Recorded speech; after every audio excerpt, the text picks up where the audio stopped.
saya akan menjelaskan tentang apa sih itu filsafat, mengapa manusia berfilsafat, ataupun menjelaskan secara singkat tentang sejarah perkembangan filsafat pada yang dimulai dari filsafat Yunani kuno, selanjutnya filsafat abad pertengahan hingga filsafat abad modern. Apa sih itu filsafat? Nah, filsafat merupakan disiplin ilmu yang berfokus pada pemikiran mendalam tentang pertanyaan-pertanyaan dalam kehidupan seperti hakikat, eksistensi, pengetahuan, kebenaran, moralitas, keadilan, dan keindahan. Dan secara bahasa, filsafat berasal dari bahasa Yunani yang artinya filosofia yang artinya philo yang artinya cinta, dan sophia yang berarti kebijaksanaan. Dan sedangkan menurut istilah, filsafat ialah ilmu yang mempelajari pertanyaan-pertanyaan mendasar tentang kehidupan, keberadaan, pengetahuan, kebenaran, moralitas, dan hakikat manusia.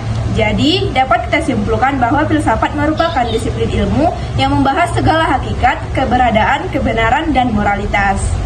Baik, yang selanjutnya yaitu mengapa manusia berfilsafat, penyebab manusia berfilsafat, dan ciri-ciri berpikir filsafat.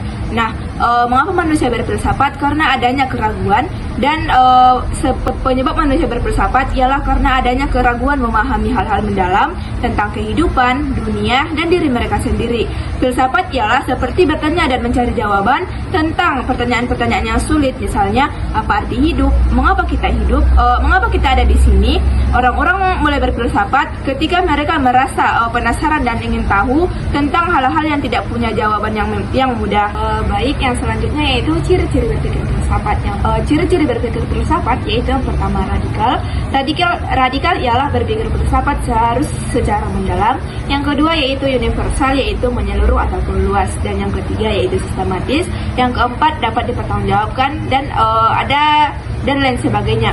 Yang selanjutnya yaitu apa sih manfaat mempelajari filsafat, dan apa manfaat mempelajari filsafat dan relevansinya dengan kehidupan sehari-hari. Nah, dengan mempelajari filsafat, seseorang akan semakin mandiri secara intelektual, dan relevansinya dalam kehidupan sehari-hari ialah menumbuhkan sifat kritis ataupun meragukan semuanya, tidak mudah mengkonsumsi informasi baru ataupun informasi yang hoaks, dan memahami sejarah, membangun tanggung jawab, dan lain sebagainya. Yang selanjutnya yaitu sejarah singkat tentang perkembangan filsafat Yunani, filsafat abad pertengahan, dan filsafat modern. Nah, yang pertama, filsafat Yunani kuno merupakan dasar dari tradisi filsafat barat yang berkembang sekitar abad ke-6 sebelum Masehi hingga sekitar abad ke-6 hingga berlangsung sampai abad ke-6 Masehi. Nah, pada periode ini, para filsafat Yunani mengembangkan berbagai pemikiran tentang alam, manusia, dan kosmos. Nah, tokoh penting dalam filsafat Yunani kuno yaitu yang pertama Socrates. Socrates pada tahun 469 sampai 399 sebelum Masehi, yang dimana Socrates mengembangkan metode dialektika atau tanya jawab untuk mencari kebenaran serta menekankan pentingnya pengetahuan diri dan moralitas. Yang kedua yaitu Plato pada tahun 427 sampai 347 sebelum Masehi, yang dimana Plato ini merupakan murid Socrates yang mengembangkan teori ide ataupun dunia ide dan memulai akademia di Athena.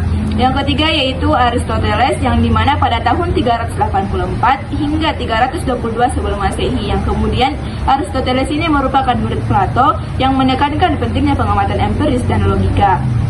Yang selanjutnya yaitu ialah fokus utama filsafat Yunani kuno ialah kosmologi dan metafisika. Para filsuf mencari prinsip dasar yang terjadi asal mula alam semesta. Baik, yang selanjutnya ialah akhir dari periode filsafat Yunani kuno.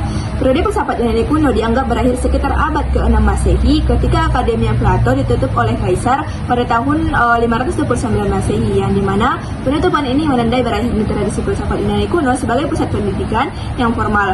Hal ini juga seiring dengan munculnya pengaruh kekristenan yang kuat dalam pemikiran Eropa yang lebih mengutamakan ajaran teologis daripada rasionalitas dan spekulasi filsafat Yunani.